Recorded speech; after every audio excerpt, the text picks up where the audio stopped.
नमस्कार। जय श्री महाकाल। मैं पंडित शेषनारायण आचार्य आप सभी को आने वाले 30 मार्च को चैत्र नवरात्रा शुरू होने वाला है।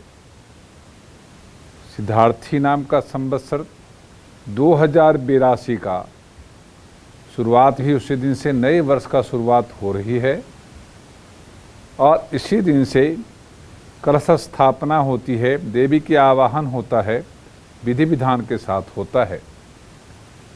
जब प्रतिपदा तिथि होती है, उस प्रतिपदा तिथि में आदमी सोचता है अच्छे मुहूर्त में भगवान का पूजन अर्चन करें, माता देवी को स्थापित करें, कलश स्थापना करें, जयंती की स्थापना करें, दीप का स्थापना करें, ज्योति का, तो उस हिसाब से अपने आप को मन में संकल्प करें।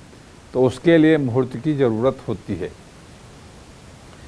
जब आप पूजा करने का मन में संकल्प करते हैं, जो लगातार 9 दिन चलता है नवरात्रे में, जो नवरात्रे का विधान है, यदि एकाध तिथि कम हो जाती है तो उसमें समावेश हो जाता है। तो कई बार 7 नवरात्रा 8वां पूजा होता है, 8वां नवरात्रा 9वां समाप्ति होता है, कई बार पूरा 8वें के बाद 7वां से 8वां भी समाप्ति हो जाती है। और शास्त्र मानता है जो हर चीज़ का एक निहित, ज्योतिष शास्त्र मानता है जो हर चीज़ का एक निहित योग बनता है, जिसको हमारे यहाँ मुहूर्त बोला जाता है।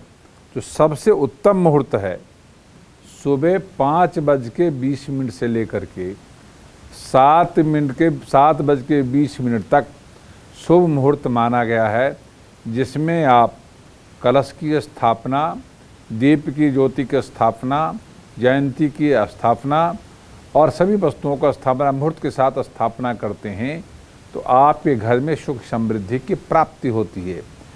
दूसरा आपको चलता है जो 7:30 से लेकर के 9:55 तक दूसरा योग है, और तीसरा मुहूर्त का योग है 10 बज के शुरू होता है, 11:55 तक होता है, और उसके बाद आखिरी जो होता है 1 बजे से लेकर के 3 बजे के बीच होता है।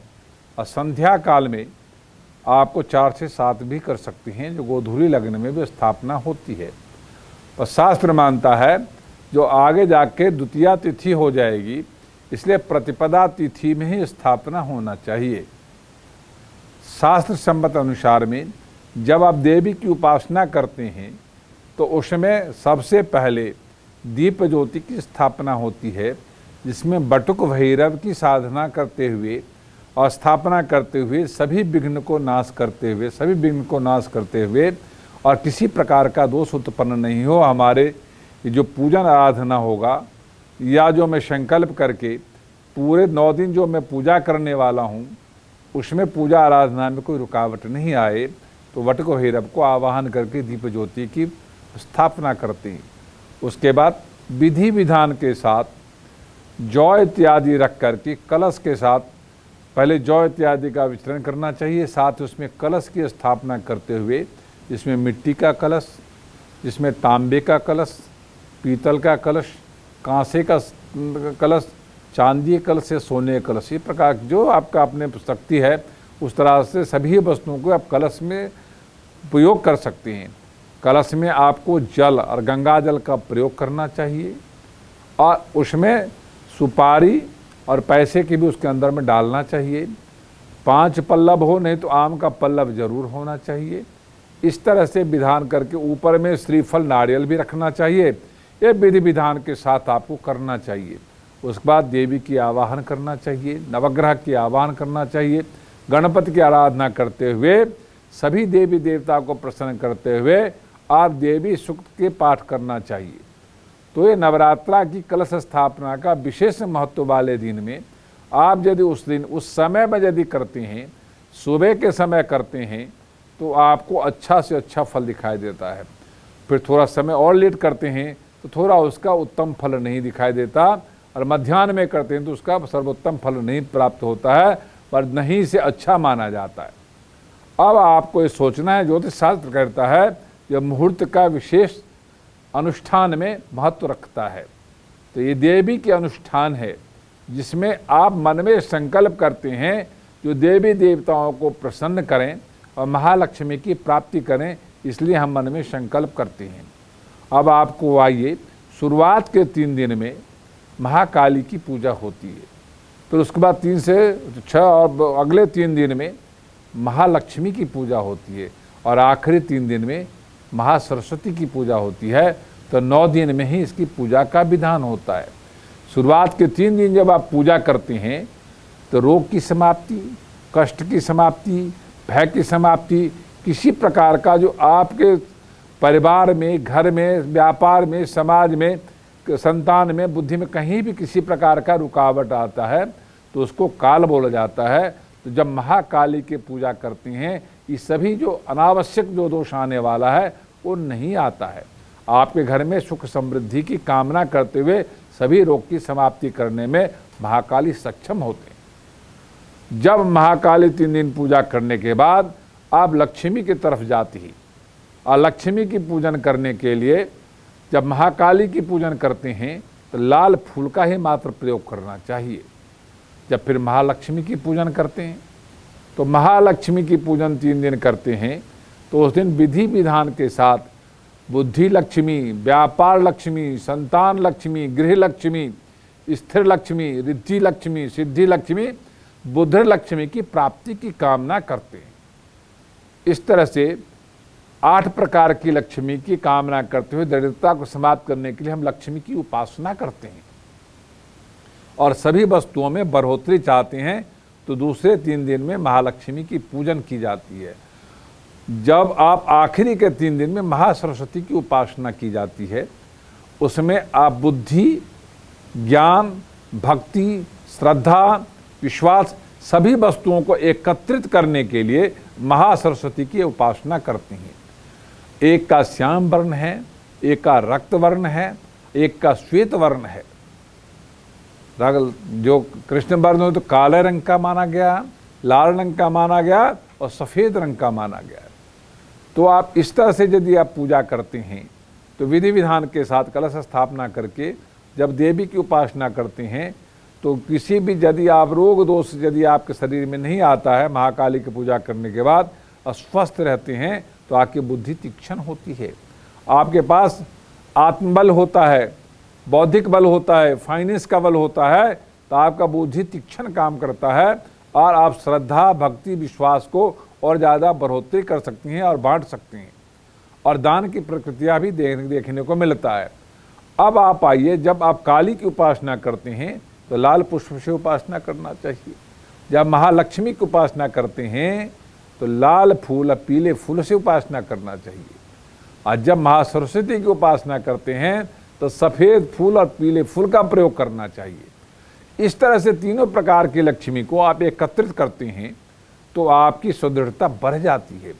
कहते हैं जब आप किसी वस्तु के लिए यात्रा करते हैं उसमें रुकावट नहीं आए तो महाकाली की साधना करने की जरूरत है। और आप किसी वस्तु को संचय करने की ताकत रखते हों और उसको बढ़ाने की ताकत रखते हों तो उसके लिए आपको महालक्ष्मी की उपासना करना चाहिए। जब इस सभी वस्तुओं को कंट्रोल करना हो और उसको विस्तार से मल्टीप्लाई करना हो, बढ़ोतरी दुगुनी चौगुनी मात्रा में बढ़ाना हो तो महासरस्वती की उपासना करना चाहिए। तो शास्त्र मानता है ये महाशक्ति दुर्गा देवी 3 स्वरूपों में हैं, तो वो 3 स्वरूपों में तीनों कालों में आप अच्छा कर्म कर सकते हैं। कहते हैं दिन में भी, रात में भी, और दोनों के मिलता हुआ जो अलग से एक तीसरा काल होता है उस काल में भी आप अच्छे से अपने हर वस्तु को प्राप्त कर सकते हैं। इसीलिए महाकाली, महालक्ष्मी, महासरस्वती त्रिगुणात्मक देव्य की प्रार्थना की जाती है, अनुष्ठान की जाता है। इसमें सप्तशती पाठ का बहुत ज़बरदस्त महत्व है।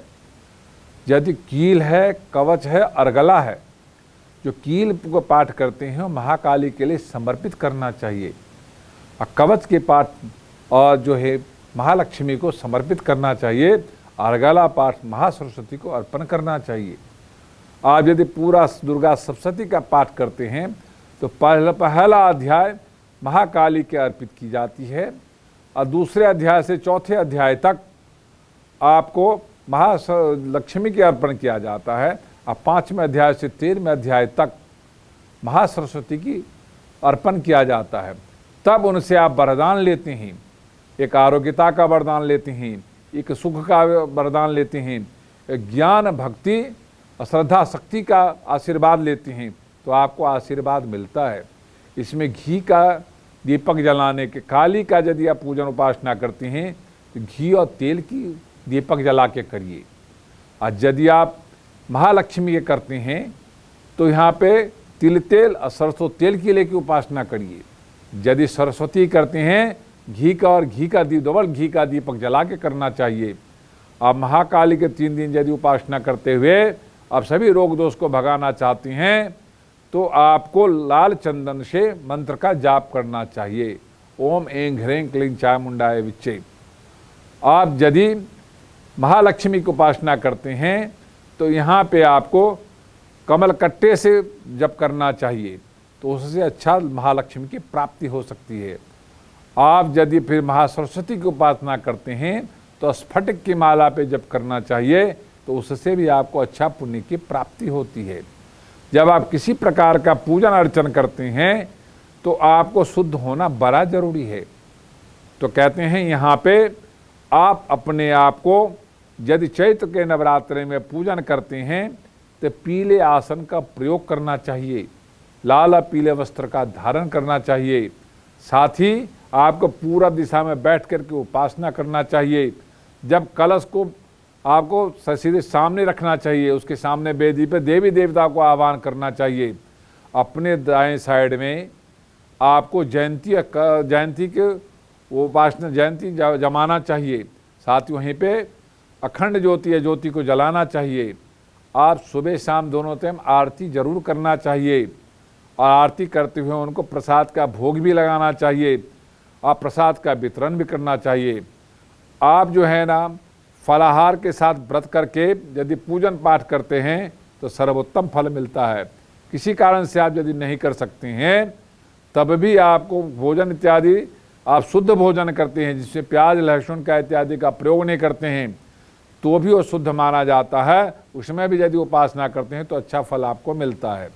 आप हर दिन ही जब पूजन पाठ करने के बाद आपको तुलसी को जल देना चाहिए, आंवला को जल देना चाहिए, आम के पौधे पे जल देना चाहिए और सभी जगह दुर्गा की स्तुति करते हुए देना चाहिए, जो आपको अच्छा आरोग्य रहें और आपके घर में दुख इत्यादि नहीं आए और किसी प्रकार का दोष नहीं रहे और आपके घर में सुख समृद्धि रहे। यदि आप तुलसी में जल देते हैं पूजा करने के बाद तो आपके घर में दुख दरिद्रता नहीं प्रवेश करती है। आप यदि आंवले पे देते हैं तो आपके घर में रोग नहीं प्रवेश करता है। यदि आम के वृक्ष में देते हैं सभी प्रकार का पितृदोष खत्म होता है और देवता महालक्ष्मी महासरस्वती महाकाली का पावरफुल शक्ति आपके गृह में प्रवेश करता है और सभी प्रकार का जो देवी देवता हो आप प्रसन्न होते हैं और अनेक प्रकार का फल आपको मिलता है। ये वीडियो यदि आपको अच्छा लगा हो तो लाइक करना, सब्सक्राइब करना, शेयर करना ना भूलें। ओम शांति।